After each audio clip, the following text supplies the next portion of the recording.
Tiana sat quietly in the corner of the massive executive office, her small frame almost swallowed by the leather chair.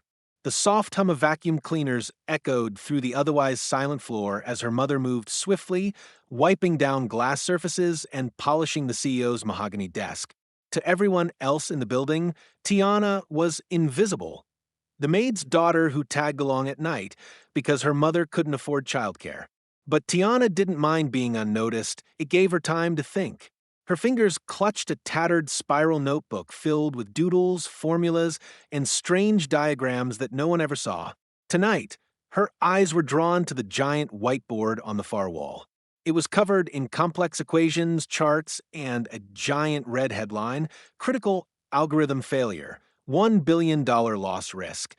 Even from where she sat, Tiana could make out the scattered attempts at solving it, half-erased equations, and scribbled notes that screamed frustration. Something about it felt familiar. Her young mind began unraveling the chaos like a puzzle. Slowly, she flipped open her notebook and started sketching out patterns, her pencil dancing furiously. Minutes passed unnoticed as she recreated the algorithm in her own way, simpler, cleaner, faster. Her heart pounded as she wrote out the final solution, circling it twice. She didn't know this was the billion-dollar problem that had stumped Gregory Langston's top engineers for months. To her, it felt like common sense. As she looked up to admire her work, the door creaked open behind her. She froze, her pencil slipping from her fingers. Standing in the doorway, holding a phone to his ear and wearing an expensive tailored suit, was Gregory Langston himself, the CEO whose name made grown men sweat. His sharp eyes locked on her notebook. At first, he looked confused. Then his expression shifted into something darker. "What are you doing here?" he demanded, his voice cold and commanding. Tiana's mouth went dry as she scrambled to close her notebook, but it was too late.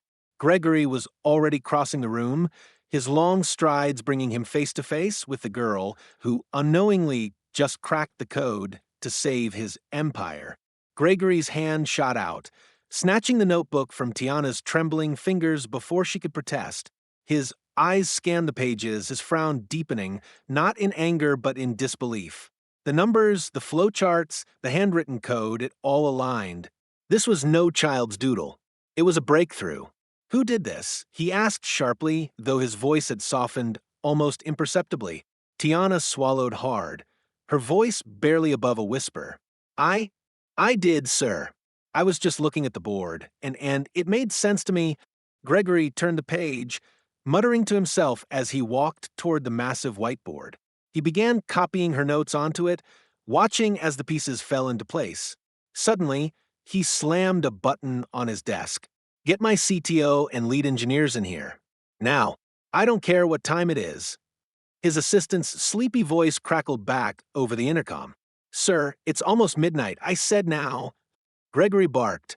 Tiana's heart pounded as she stood frozen, unsure if she was about to be praised or thrown out. Gregory glanced at her briefly, his eyes sharp and calculating. "Sit," he ordered. "You're not leaving until we figure out if you've just saved this company." Within 20 minutes, the office was crowded with executives, engineers, and programmers, all bleary-eyed but wide awake now as they stared at the girl sitting nervously in the corner. The CTO, a balding man in his 50s, adjusted his glasses and examined Tiana's notebook. "Sir, this looks unorthodox," he murmured, clearly skeptical. Gregory cut him off. "Run it, now." The team plugged Tiana's algorithm into their systems, their fingers flying across keyboards as lines of code scrolled by on giant monitors. The room was silent except for the clatter of keys. Then, one by one, the engineers gasped. It's working," someone whispered. The efficiency jumped by 80%, no errors. The CTO stared at the screen in shock. This solves it. This actually solves it." Gregory folded his arms, a triumphant smirk tugging at his lips. He turned to Tiana. "Do you even realize what you've done, child?" She shook her head, too stunned to speak. "You just saved a billion-dollar deal, and possibly this entire company." By the next morning, the news had spread through the building like wildfire. Employees whispered about the maid's daughter who'd cracked the billion-dollar algorithm. Tiana found herself in meeting rooms she never dreamed of entering, surrounded by people in suits who stared at her with a mixture of awe and resentment. Gregory introduced her to key department heads. "This is Tiana Carter," he announced. "She's the reason we're still in business today." Some clapped politely, others glared, unwilling to accept that a teenage girl, not even an employee, had done what their entire teams couldn't. Gregory noticed their expressions and leaned in closer to Tiana.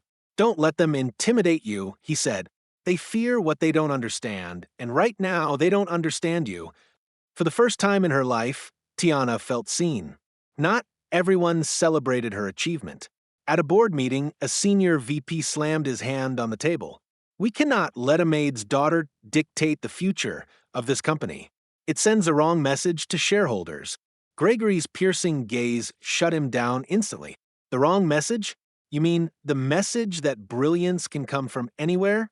That our company values solutions over status?" The VP sneered.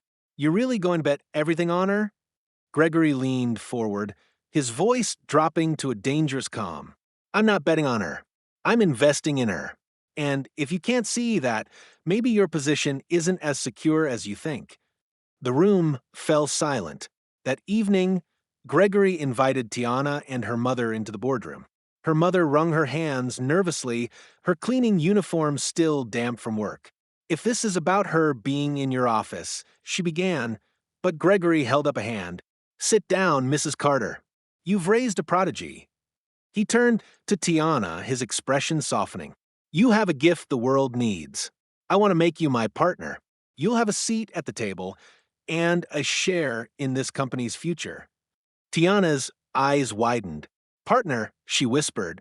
Her mother gasped, tears welling up. "Sir, why would you do this for us?"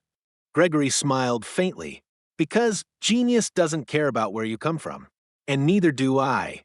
Months later, the world watched in awe as headlines plastered across every major news outlet screamed, "Teen genius becomes youngest tech CEO ever." Cameras flashed wildly as Tiana Carter, now clad in a sleek tailored suit that seemed to amplify her quiet confidence, stepped out of a black luxury car and into the towering glass headquarters of Langston Innovations. The same building where she once sat in the corner of her mother's cleaning cart, invisible to everyone, was now hers to command. The gold nameplate on the top floor door gleamed. Tiana Carter, CEO. As she walked into the office, her mother followed behind her hesitantly, still wearing the humble air of someone who had spent years scrubbing floors. Tiana paused at the massive mahogany desk, her fingers tracing its smooth surface. "Remember when you used to polish this every night?" she said softly. Her mother's eyes welled with tears as she nodded. "And now it's yours, baby. Yours."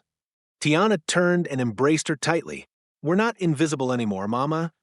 Behind them, Gregory Langston appeared in the doorway, his trademark power suit replaced by something more casual, but his sharp gaze still full of authority and pride. "You've earned every bit of this," he said, his voice low but steady. "This company survived because of you, and now it'll thrive because of you. The world doesn't know what's coming." Tiana smiled, a rare, calm smile that carried both gratitude and determination. "They'll know soon enough," she replied. As she sat in the CEO's chair, looking out over the city skyline, her reflection in the glass seemed to shimmer, not as the maid's daughter, but as a visionary ready to rewrite the rules. This wasn't just her victory, it was a revolution. And for the first time in her life, Tiana felt unstoppable.